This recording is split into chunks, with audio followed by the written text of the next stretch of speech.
ഇനി ഇടുക്കിയിലേക്കാണ്. വൈദ്യുതി വിച്ഛേദിക്കപ്പെടുന്നതിൽ പ്രതിഷേധവുമായി അവിടെ യൂത്ത് കോൺഗ്രസ് പ്രവർത്തകരുടെ സമരം നടക്കുകയാണ്. തൊടുപുഴ KSEB ഓഫീസിൽ തലയിണയും പായും വിരിച്ചു കിടന്നാണ് പ്രവർത്തകർ പ്രതിഷേധിക്കുന്നത്.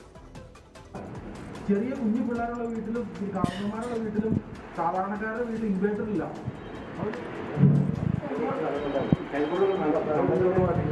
കരിങ്കോട് ഐശ്വര്യ ട്രാൻസ്ഫോമറാണ് അവിടെ കറണ്ട് പോയാൽ കുറച്ചുണ്ട്.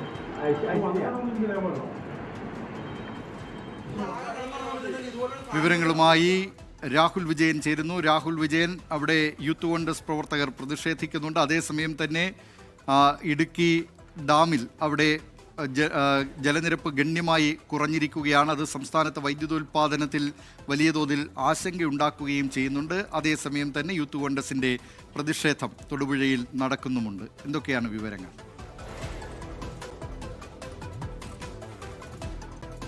ദിലീപ്കുമാർ, ഈ യൂത്ത് കോൺഗ്രസിന്റെ പ്രതിഷേധം ഇന്നലെ രാത്രിയിലായിരുന്നു. ഇന്നലെ രാത്രി 11 മണി തൊട്ട് പുലർച്ചെ 2 മണിവരെ ഈ പ്രതിഷേധം തുടർന്നു എന്നുള്ളതാണ് ഏറ്റവും പ്രധാനപ്പെട്ട കാര്യം. ഇടയ്ക്കിടയ്ക്ക് തൊടുപുഴ മേഖലയിൽ കറണ്ട് പോകുന്നത് പതിവാണ്. പലതവണ പരാതിപ്പെട്ടിട്ട് അതൊരു പരിഹാരം ഉണ്ടായിട്ടില്ല. നാട്ടുകാരുടെയും പ്രതിഷേധം ഉണ്ടായിരുന്നു. അതിന് പിന്നാലെയാണ് യൂത്ത് കോൺഗ്രസിന്റെ തൊടുപുഴ നിയോജക മണ്ഡല കമ്മിറ്റിയുടെ നേതൃത്വത്തിൽ ഈ പ്രതിഷേധവുമായി അവർ രംഗത്തേക്ക് വരികയും ചെയ്തത്. ആ തലയിണയും പായുമായും KSEB തൊടുപുഴ ഓഫീസിലെത്തുകയും മെയ്യുടെ ഓഫീസിന് മുൻപിൽ അത് വിരിച്ച് കിടന്ന് പ്രതിഷേധിക്കുകയായിരുന്നു. പിന്നീട് ഉദ്യോഗസ്ഥരെത്തി അവരുമായി നടത്തിയ ചർച്ചയിൽ ഉടൻ തന്നെ ഈ പ്രശ്നങ്ങളൊക്കെ പരിഹരിക്കാം, കറണ്ട് കട്ട് ഉണ്ടാകില്ല, അതിനുള്ള പരിഹാര മാർഗം ഉടൻ തന്നെ ഉണ്ടാകും എന്നുള്ളൊരു ഉറപ്പിന്മേൽ പ്രതിഷേധം അവസാനിപ്പിക്കുകയും ചെയ്തു. എന്തായാലും ഈ കറണ്ട് കട്ട് അതങ്ങനെ തുടർന്നുകൊണ്ടേയിരിക്കുകയാണ്. ഒരു അപ്രഖ്യാപിത ലോഡ് ഷെഡിംഗ് എന്ന് വേണമെങ്കിൽ പറയാം എന്നുള്ളതാണ് നാട്ടുകാർ തന്നെ പറയുകയും ചെയ്യുന്നത്. കാരണം അവർക്ക് വലിയ തരത്തിൽ ബുദ്ധിമുട്ടുണ്ട്, പ്രതിഷേധമുണ്ട്.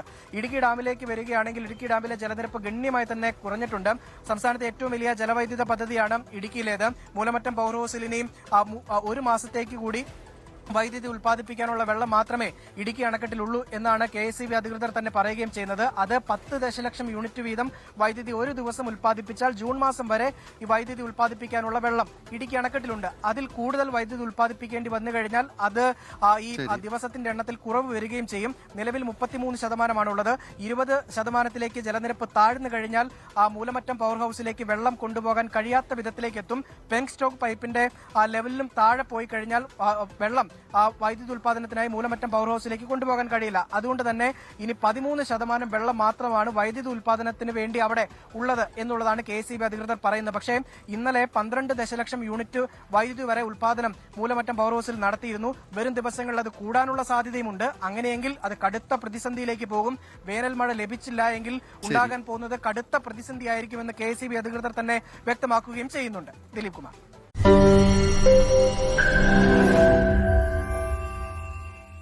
ലോകത്തെവിടെയായാലും ഏത് സമയത്തും 24 വാർത്തകളും ഓഗ്മെന്റഡ് റിയാലിറ്റി പാക്കേജുകളും എക്സ്പ്ലെയിനറുകളും വിശദമായി കാണാൻ ഞങ്ങളുടെ YouTube ചാനൽ നിങ്ങൾക്ക് സബ്സ്ക്രൈബ് ചെയ്യാം.